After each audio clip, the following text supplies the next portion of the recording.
Assalamualaikum warahmatullahi wabarakatuh. Salam sejahtera bagi kita semua. Shalom, Om Swastiastu, Namo Buddhaya, dan salam kebajikan.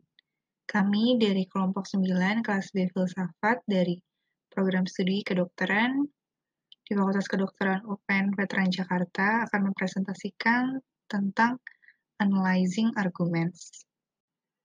Untuk anggota kelompok kami terdiri dari Hikmatia Kurniati, Nela Azalina Aziz, Nisrina Sadiah, dan Muhammad Hafi.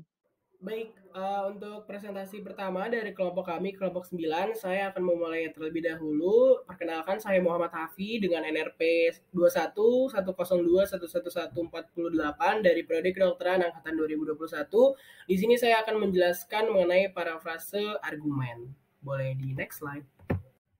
Nah, tadi saya sudah menjelaskan bahwa saya akan membahas mengenai parafrase argumen. Jadi di sini ada beberapa perbedaan dari seseorang ketika sedang melakukan pengutipan. Jadi ada yang kutipan langsung, parafrase, dan juga ringkasan. Nah, di sini yang akan saya bahas lebih dalam adalah mengenai tentang parafrase. Tapi sebelum itu, saya akan menjelaskan secara singkat apa itu kutipan langsung, apa itu parafrase, dan apa itu ringkasan. Nah, yang pertama ada kutipan langsung. Jadi kutipan langsung ini adalah sebuah ide, konsep atau gagasan yang ketika ditulis itu merupakan tulisan dari penulis aslinya dan tanpa diubah apapun gitu. Kemudian untuk parafrase ini adalah sebuah ide, konsep atau gagasan yang dituliskan dengan cara yang berbeda tanpa menghilangkan intisari dari penulis aslinya. Sedangkan ringkasan ini adalah intisari dari keseluruhan sebuah ide, konsep atau gagasan yang disajikan dalam bentuk suatu paragraf. Baik, di sini saya akan menjelaskan secara lebih rinci mengenai parafrase argumen sesuai dengan topik yang tadi akan saya sampaikan untuk saya bahas. Nah, jadi parafrase ini berasal dari bahasa Yunani yang artinya gabungan dari kata para yang artinya mengubah dan juga prezein yang artinya bercerita.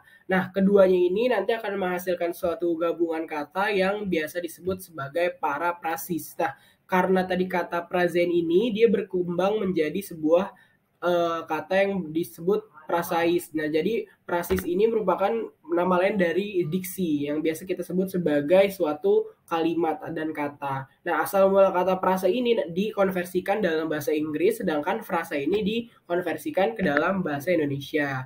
Nah, jadi parafrase argumen ini intinya secara harfiah itu adalah suatu penulisan atau pengekspresian suatu konsep, ide, gagasan, dan juga kalimat dengan gaya penulisan yang berbeda, tapi tetap tidak mengubah intisari dari penulis atau paragraf atau konsep gagasan sebelumnya. Hanya diubah penulisan dan pengekspresiannya.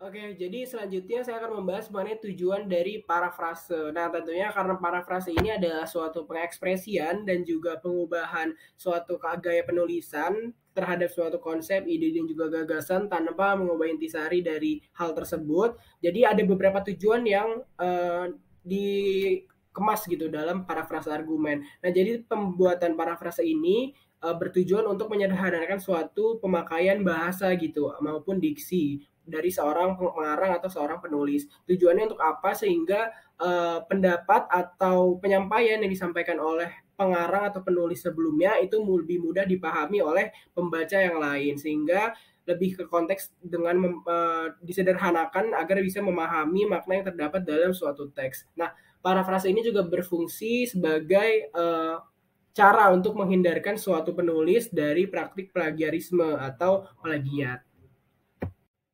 Oke, selanjutnya tadi kita sudah membahas mengenai tujuan dari parafrase argumen. Selanjutnya saya akan menjelaskan mengenai beberapa tips atau cara ketika kita melakukan parafrase argumen. Nah, yang pertama adalah tentu kita harus membaca bagian ide, konsep, gagasan, tulisan secara berulang atau cermat gitu. Untuk apa? Untuk memahami arti dan konteks yang ada di dalam tulisan tersebut agar kita tidak salah ketika menafsirkan atau mengubah gaya penulisan yang akan kita buat. Kedua, kita harus melakukan pencatatan konsep utama. Setelah kita membaca bagian ide gagasan atau konsep yang telah kita baca, kita harus menemukan konsep apa yang dimaksud dalam suatu tulisan tersebut agar tidak miskom, agar tidak terjadi kesalahan penulisan ketika kita melakukan gaya penulisan yang lain. Kemudian yang ketiga, melakukan penulisan versi teks tanpa melihat aslinya. Nah, tentunya karena ini merupakan salah satu latihan untuk melakukan parafrase argumen, kita bisa menggunakan penulisan versi teks tanpa melihat aslinya, artinya secara mandiri gitu. Untuk apa? Untuk melatih kita dalam melakukan kemampuan parafrase argumen. Kemudian yang keempat, ada melakukan pemilihan kata dan sinonim. Nah, tentunya agar kita terhindar dari praktek plagiarisme atau plagiat, kita juga harus melakukan pemilihan atau mengolah beberapa kata atau kalimat yang akan kita gunakan gitu, agar tidak sama atau agar tidak sama dengan kalimat-kalimat atau ide gagasan di tulisan sebelumnya. Nah, kemudian selanjutnya ada mengubah struktur kalimat. Nah, jadi untuk pengubahan struktur kalimat ini juga bisa dilakukan sebagai salah satu cara atau tips ketika melakukan parafrase argumen. Misalkan ketika kita melihat suatu kalimat dari ide konsep gagasan di paragraf sebelumnya, itu misalkan kalimatnya aktif, kita bisa mengubah pada parafrase argumen ini sebagai kalimat yang pasif, atau sebelumnya dari yang tadi di paragraf awal atau ide konsep gagasan paragraf aslinya itu adalah kalimat pasif, kita ubah ke kalimat aktif. Ini yang bisa kita gunakan sebagai tujuan dari praktik parafrase argumen untuk menghindari adanya plagiarisme.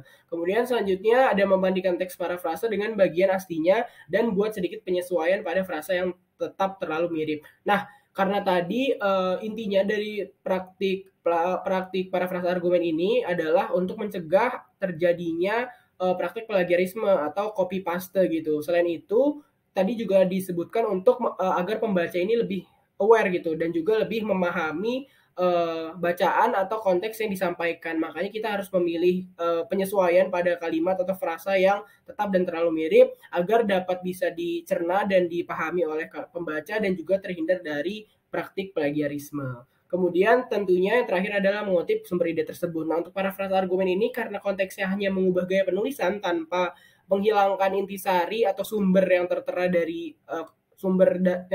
dari tempat kita menulis.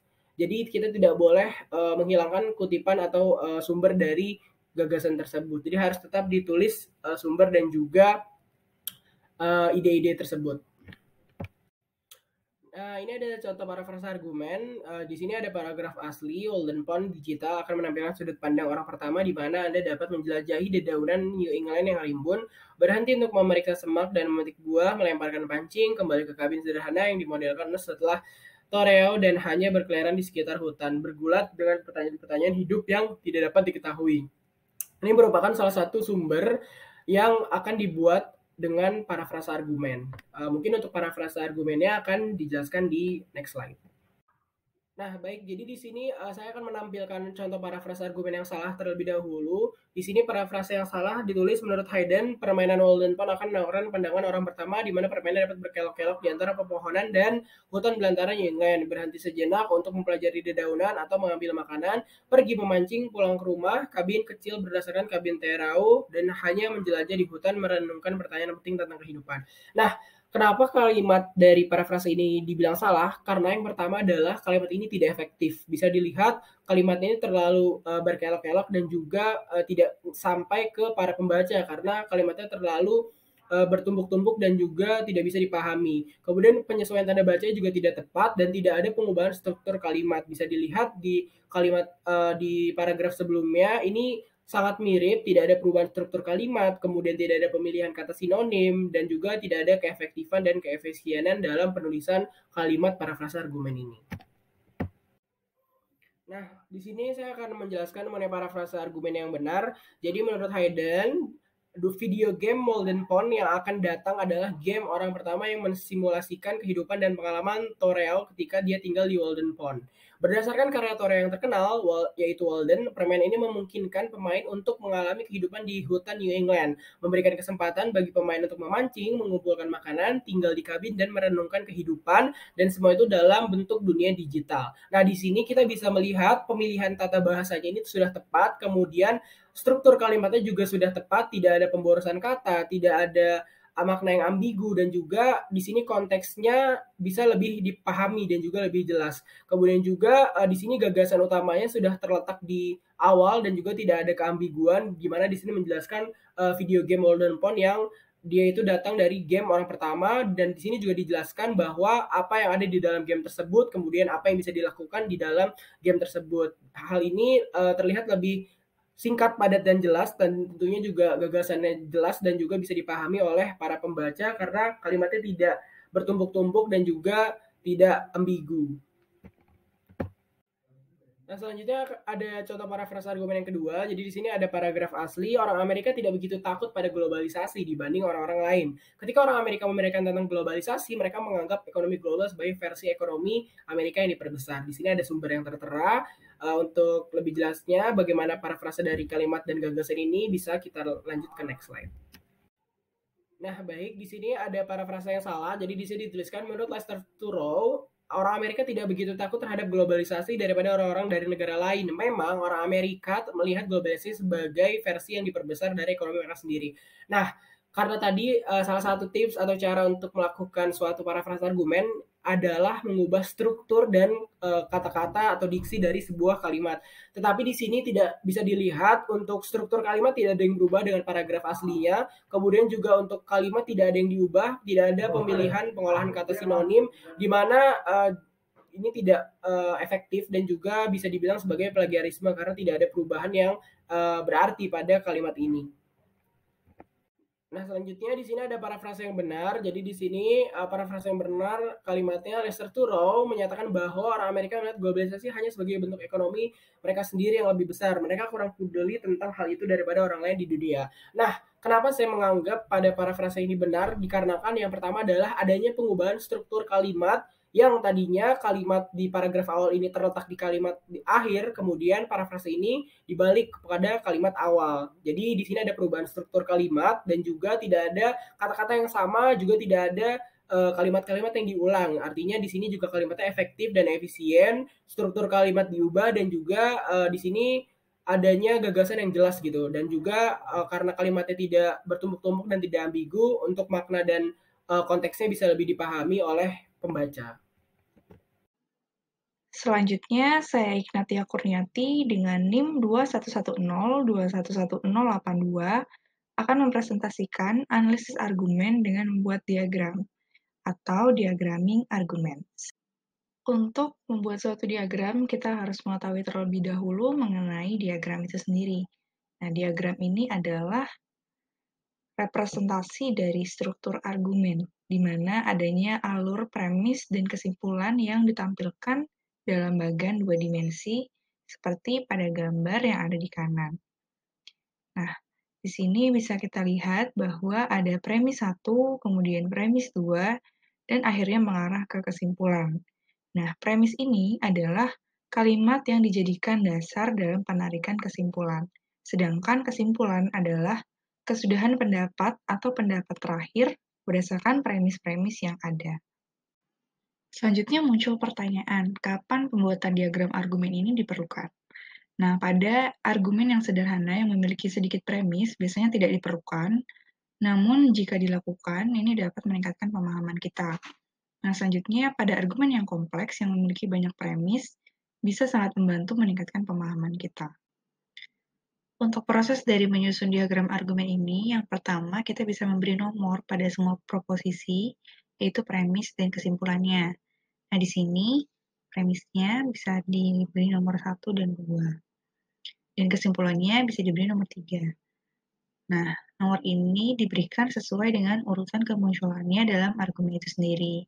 Kemudian, nomor atau angkanya ini bisa kita lingkari. Nah, setelah dilingkari, kita bisa menggunakan panah di antara angka-angka yang dilingkari itu.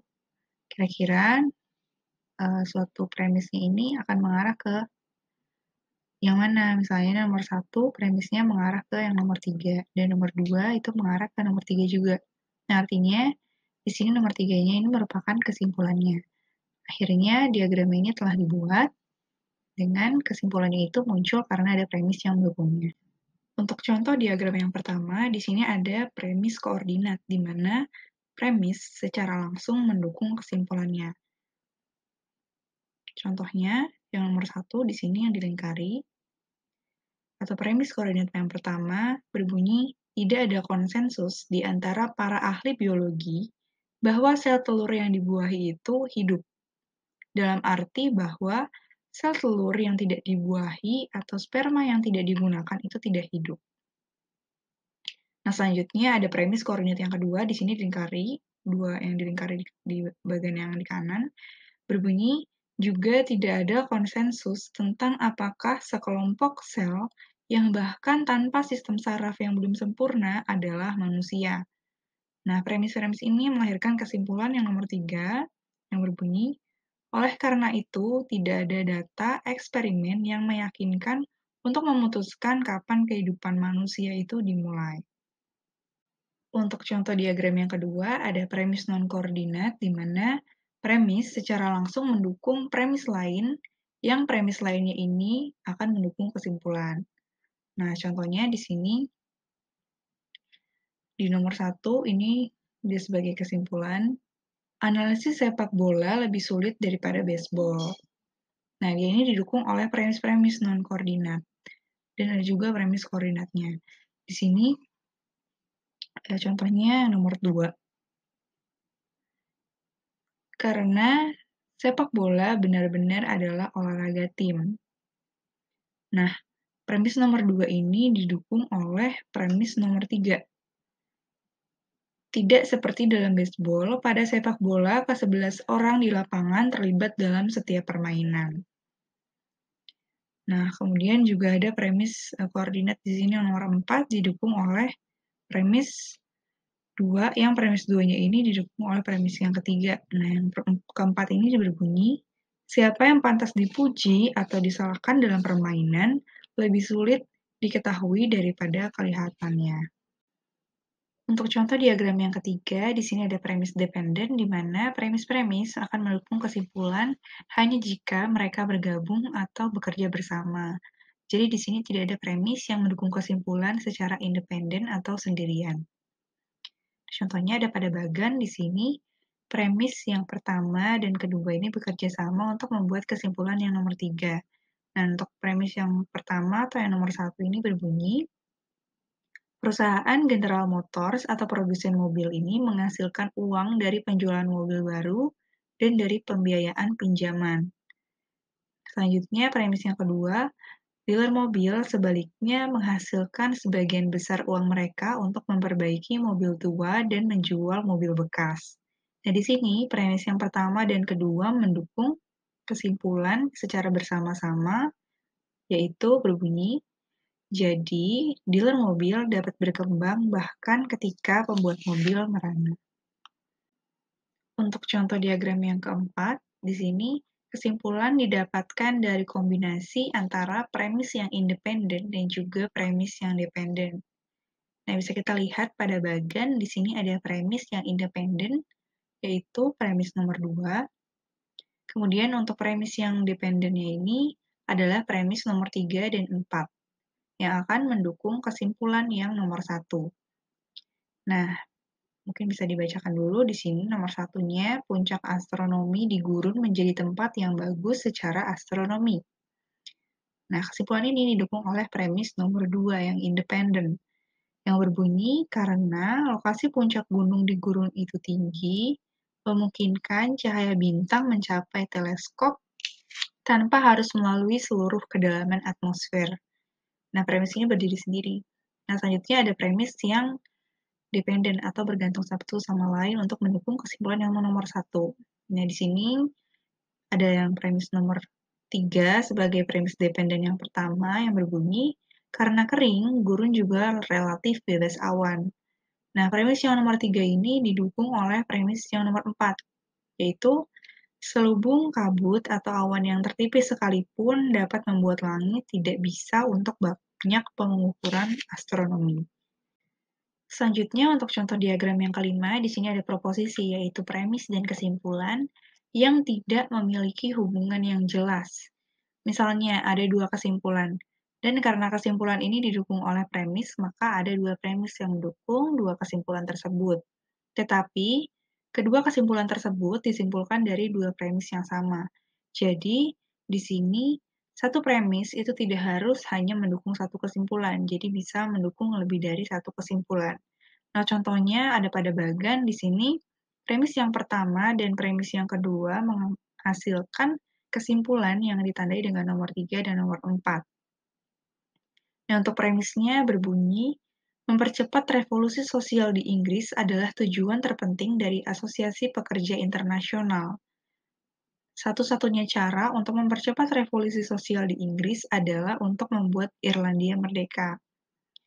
Nah, menghasilkan kesimpulan yaitu, oleh karena itu, tugas Asosiasi Pekerja Internasional adalah untuk menempatkan konflik antara Inggris dan Irlandia di latar terdepan. Dan oleh karena itu, tugas Asosiasi Pekerja Internasional juga adalah untuk berpihak secara terbuka dengan Irlandia. Selanjutnya, untuk contoh diagram yang keenam, di sini sebenarnya kita mengetahui tadi, untuk proposisi dalam suatu argumen itu terdiri dari premis dan kesimpulan yang memiliki posisinya masing-masing.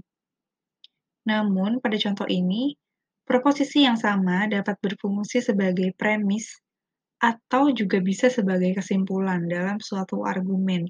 Jadi di sini premis dan kesimpulan ini bersifat relatif. Contohnya ada suatu argumen, yaitu karena variasi mitokondria terbesar terjadi pada orang Afrika, para ilmuwan menyimpulkan bahwa mereka memiliki sejarah evolusi terpanjang. Ini menunjukkan kemungkinan asal Afrika untuk manusia yang modern. Nah, argumen ini dapat kita bagi menjadi dua bahasan. Nah, untuk bahasan yang pertama itu di sebelah kiri dari panah membahas mengenai manusia modern. Nah, untuk yang kanan, panahnya membahas mengenai variasi mitokondria.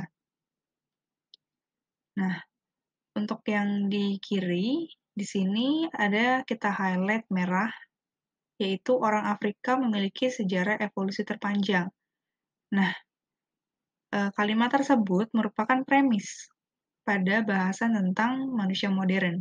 Sedangkan jika kita melihat pada bahasan variasi mitokondria, kalimat yang ditandai dengan warna merah itu memiliki peran sebagai kesimpulan. Mungkin bisa kita baca di sini yang kiri berbunyi, orang Afrika memiliki sejarah evolusi terpanjang.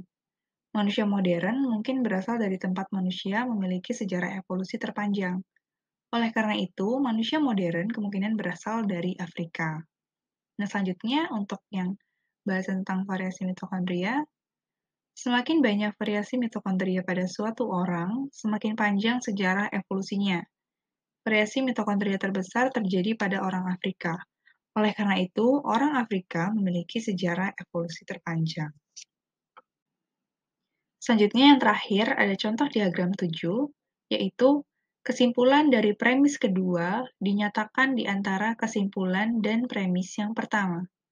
Dan premis yang pertama dinyatakan di antara kesimpulan dan premis yang kedua. Contohnya di sini ada kutipan dari John Locke, yaitu tidak perlu legislatif harus selalu ada, tetapi mutlak perlu bahwa kekuasaan eksekutif harus ada. Karena tidak selalu perlu undang-undang baru yang akan dibuat, tetapi selalu membutuhkan eksekusi dari undang-undang yang dibuat.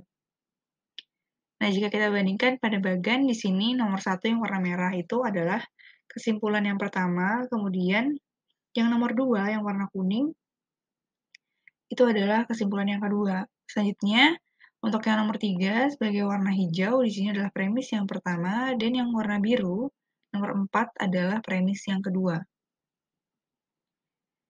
Jadi, di sini yang nomor 3 yang warna hijau, tidak selalu perlu dibuat undang-undang baru, itu akan mendukung kesimpulan yang nomor 1, yaitu tidak perlu legislatif harus selalu ada.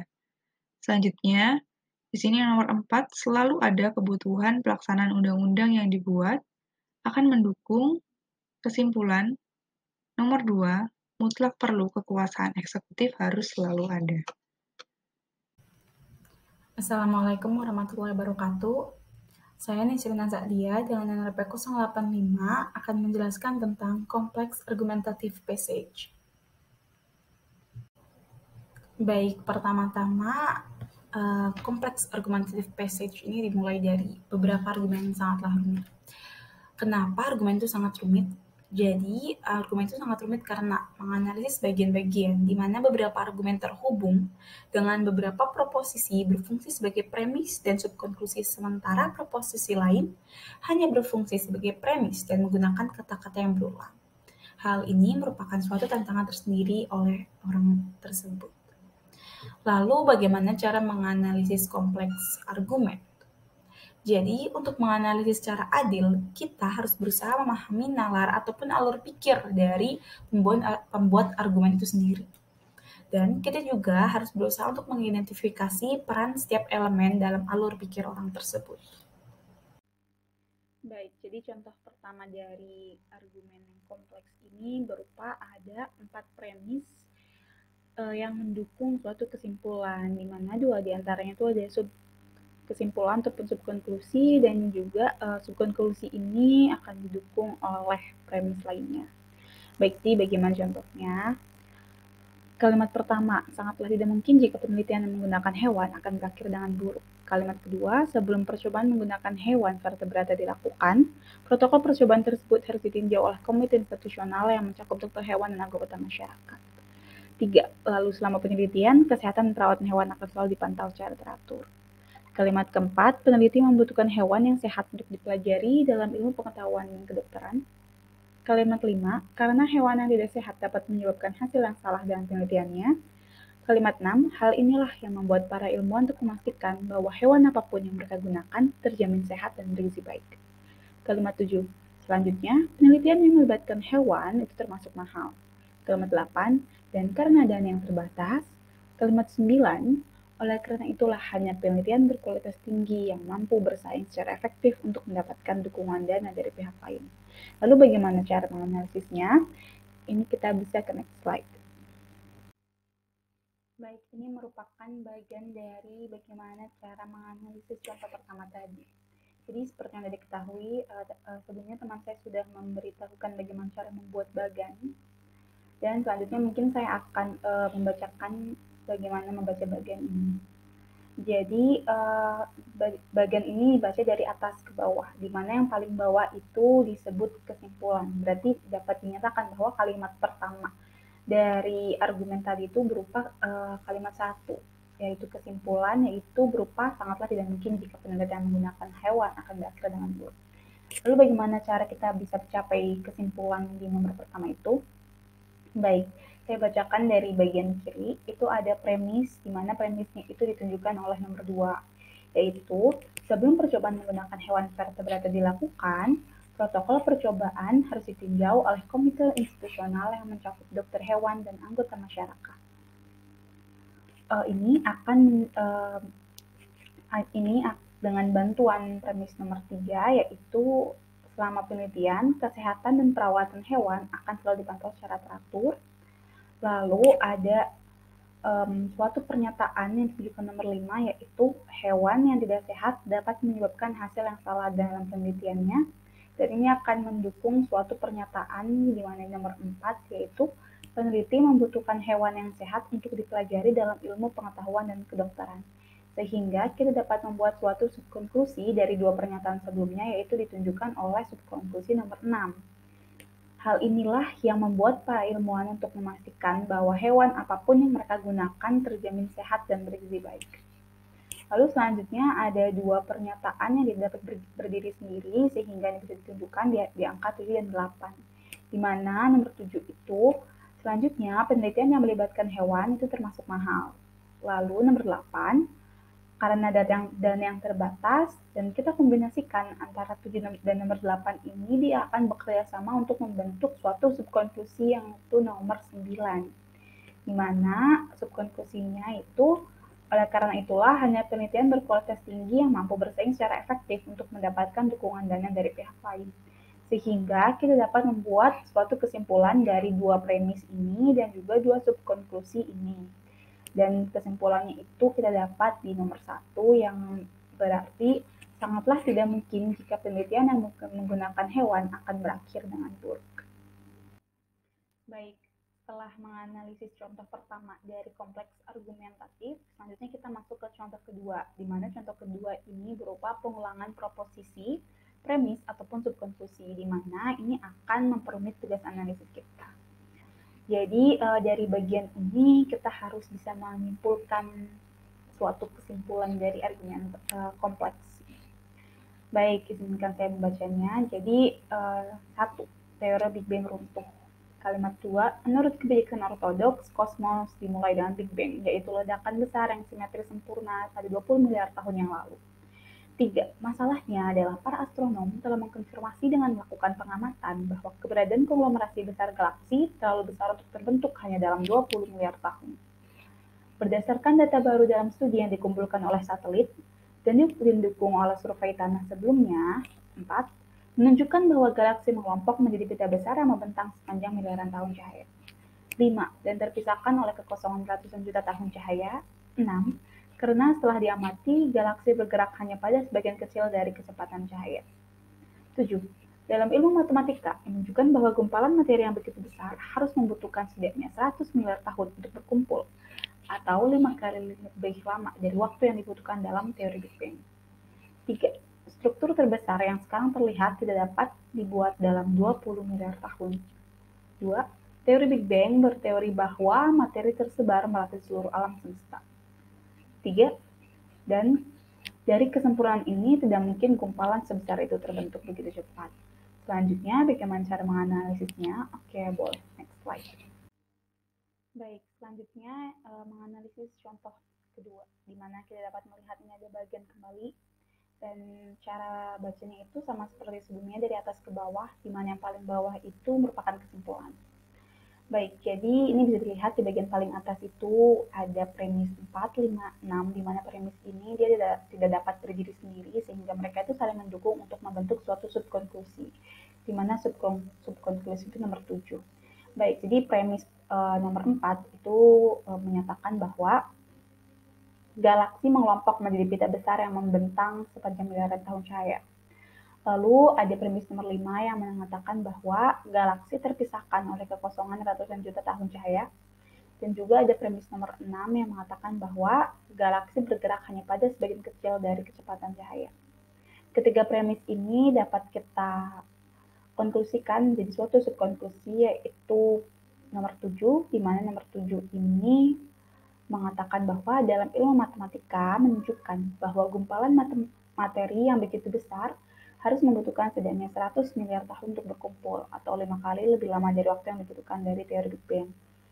Nah, subkonklusi ini menunjukkan bahwa lamanya waktu yang harus berlalu dari teori Big Bang, ataupun waktu yang berlalu dari suatu galaksi.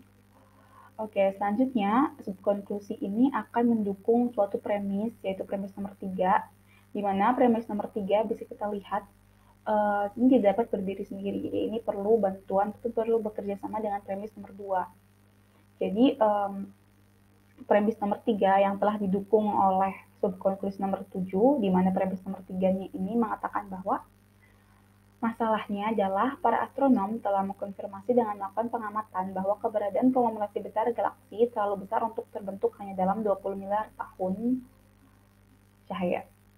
Selanjutnya, dengan bantuan dari premis nomor 2, yaitu Big Bang berteori bahwa materi tersebar merata di seluruh alam semesta, sehingga kita dapat mengambil kesimpulan, yaitu pernyataan nomor 1, di mana pernyataan nomor 1 itu menyatakan bahwa teori Big Bang runtuh. Baik, selanjutnya masuk ke contoh terakhir, yaitu contoh nomor 3. Jadi di contoh nomor 3 ini, terkadang sebuah premis ini mungkin akan muncul dalam bentuk terkompresi, atau akan muncul dalam frase kata pendek. Jadi ini dalam argumen hamburan di atmosfer, di mana premis nomor 4 ini dinyatakan premis walaupun dia itu memiliki frasa ataupun kata yang pendek, di mana katanya itu karena hamburan di atmosfer. Oke, lalu bagaimana cara menganalisisnya? Baik, jadi kata nomor 1, mobil bertenaga surya tidak akan pernah bisa menjadi apapun selain perangkat eksperimental. 2, tenaga surya terlalu lemah bahkan untuk menyalakan mobil mini dalam penggunaan sehari-harinya. 3. Tenaga surya memasuki atmosfer sekitar 1 kW per yard persegi.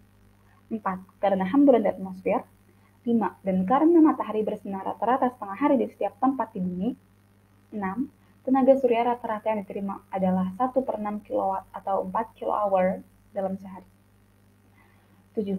Pengujian pada mobil berukuran besar menunjukkan bahwa 300.000 Wh diperlukan dalam baterai agar mobil listrik dapat bekerja dengan baik. 8. Jadi, 40 yard persegi sel akan dibutuhkan untuk mengisi baterai mobil, kira-kira sebesar atap sebuah truk semi-trailer. 1. Bukan berarti teknologi yang belum berkembang lah yang membuat tenaga surya tidak berfungsi, selain menjadi mobil eksperimental yang dirancang dengan luar biasa. Ini berdasarkan dari kosmologi. Baik, lalu selanjutnya bagaimana untuk menganalisisnya? Baik, jadi beginilah bagian analisis dari kompleks argumen pada slide sebelumnya. Di mana sama seperti sebelumnya, cara membaca bagian ini dari atas ke bawah, di mana yang paling bawah itu merupakan kesimpulan. Baik, jadi yang pertama ini ada premis nomor 3, 4, dan 5, di mana premis 3, 4, 5 ini merupakan premis yang tidak dapat berdiri sendiri, sehingga mereka harus bekerja sama untuk membentuk suatu subkonklusi yang ditunjukkan oleh nomor 6. Baik, jadi pertama itu ada premis nomor 3 yang menunjukkan tenaga surya memasuki atmosfer sekitar 1 kW per yard persegi. Lalu ada premis nomor 4, karena hamburan di atmosfer, ini merupakan premis fase pendek. Lalu masuk ke premis nomor 5, dan karena matahari bersinar rata-rata setengah hari di setiap tempat di bumi, maka dari ketiga premis tersebut kita dapat membentuk suatu subkonklusi yaitu nomor 6. Tenaga surya rata-rata yang diterima adalah 1/6 kW atau 4 kWh per harinya. Lalu subkonklusi nomor 6 ini dia juga tidak dapat berdiri sendiri. Dia ini butuh bantuan ataupun butuh kerjasama dengan premis nomor 7 sehingga akan membentuk suatu subkonklusi baru yang ditunjukkan oleh nomor 8. Di mana tadi saya sudah membacakan subkonklusi nomor 6. Lalu saya akan membacakan premis nomor 7 di mana ini menyatakan bahwa pengujian pada mobil berukuran besar menunjukkan bahwa 300.000 Wh diperlukan dalam baterai agar mobil listrik dapat bekerja dengan baik. Lalu mereka ini akan bekerja sama untuk membentuk suatu subkonklusi, yaitu subkonklusinya itu nomor 8. Di mana nomor 8 menyatakan bahwa jadi 40 yard persegi sel akan dibutuhkan untuk mengisi baterai mobil, kira-kira sebesar atap sebuah truk semi-trailer. Lalu subkonklusi nomor 8 ini akan mendukung pernyataan premis nomor 2, di mana premis nomor 2-nya ini ialah tenaga surya terlalu lemah bahkan untuk menyalakan mobil mini dalam penggunaan sehari-harinya. Sehingga dari bagian tadi kita dapat membentuk suatu kesimpulan yang ditunjukkan oleh nomor 1 atau ini dapat dibacakan bahwa mobil bertenaga surya tidak akan pernah bisa menjadi apapun selain perangkat eksperimental. Baik, itu merupakan cara menganalisis kompleks argumen yang ketiga tadi. Selanjutnya akan masuk ke next slide. Baik, ini merupakan slide akhir ataupun slide terakhir yang akan saya presentasikan, di mana ini merupakan penutup.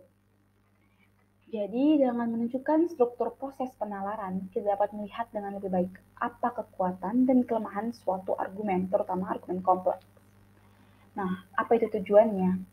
Tujuan dari penalaran logika yang tadi telah kita buat, yang tadi telah kita lakukan dengan cara menganalisis kompleks argumen tadi ialah untuk mengevaluasi suatu argumen. Dan evaluasi ini akan berhasil dan akan menambah pemahaman kita tentang struktur argumen yang bersangkutan. Baik, mungkin sekian yang bisa saya sampaikan. Kurang lebihnya mohon maaf. Wassalamualaikum warahmatullahi wabarakatuh. Terima kasih. Selanjutnya, saya Nela Zilna Aziz, NIM 21102111083, izin melanjutkan bab keempat, yaitu Problems in Reasoning atau memecahkan masalah dengan bernalar. Ada seorang filsuf yang berkata, kenikmatan orang yang ragu adalah tanda orang terpelajar pikiran. Kata ini menyiratkan bahwa orang yang selalu mempertanyakan suatu kejadian, dari mengapa kejadian itu bisa terjadi, bagaimana prosesnya, siapa yang terlibat, dan juga pertanyaan-pertanyaan lain itu merupakan suatu kenikmatan bagi mereka dan juga menandakan bahwa mereka ini memiliki jalan pikir yang runtut. Mereka tidak akan menyelesaikan masalah dengan cara gegabah, tetapi akan dipikirkan matang-matang terlebih dahulu.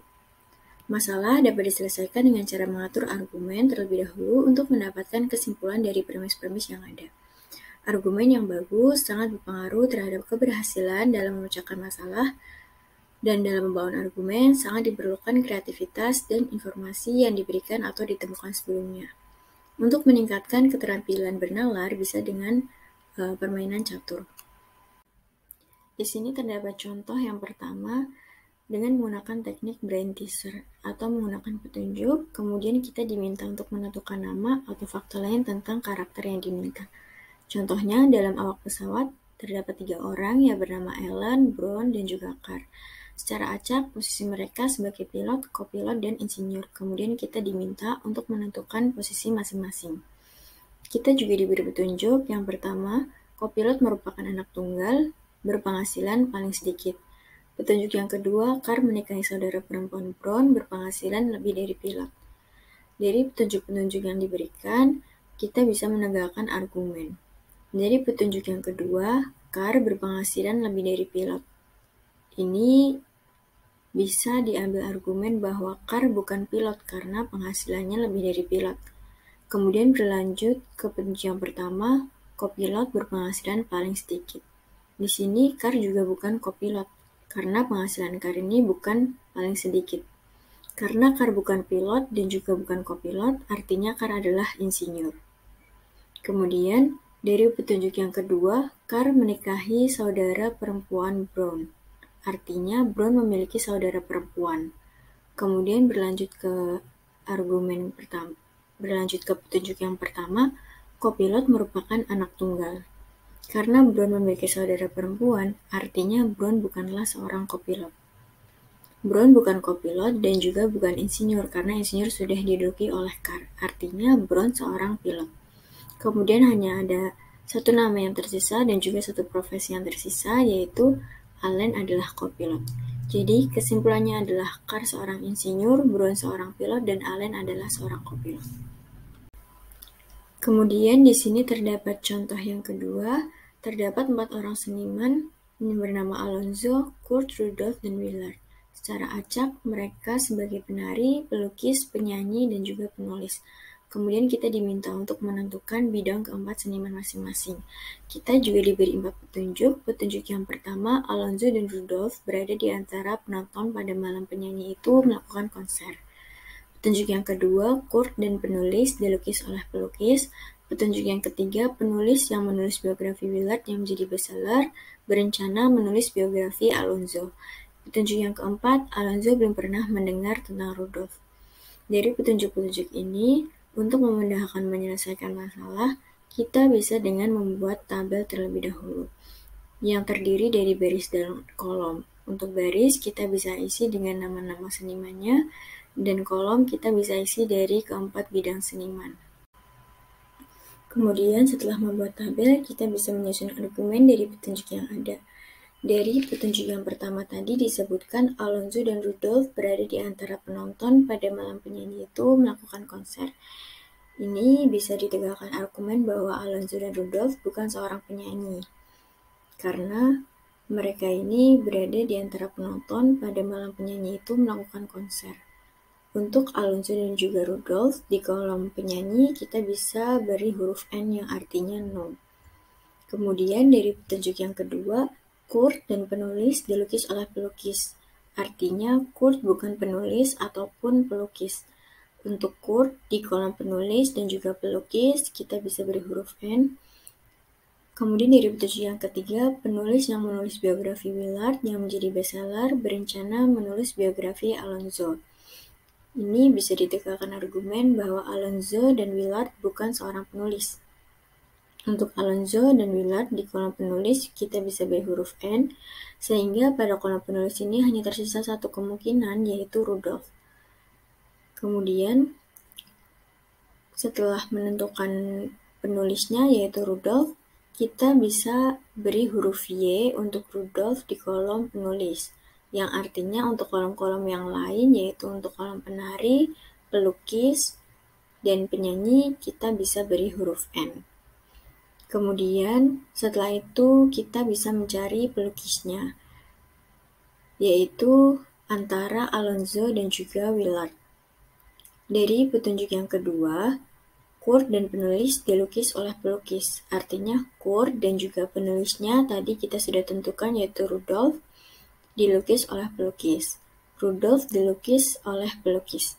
Kemudian dari petunjuk yang keempat, Alonzo belum pernah mendengar tentang Rudolf.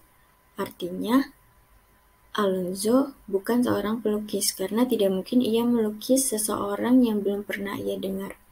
Jadi kemungkinan pelukisnya yaitu Willard. Untuk Alonzo kita bisa beri huruf N di kolom pelukis, dan juga untuk Willard kita bisa beri huruf Y di kolom pelukis. Kemudian untuk Willard di kolom-kolom yang lain seperti penari dan juga penyanyi kita bisa beri huruf N.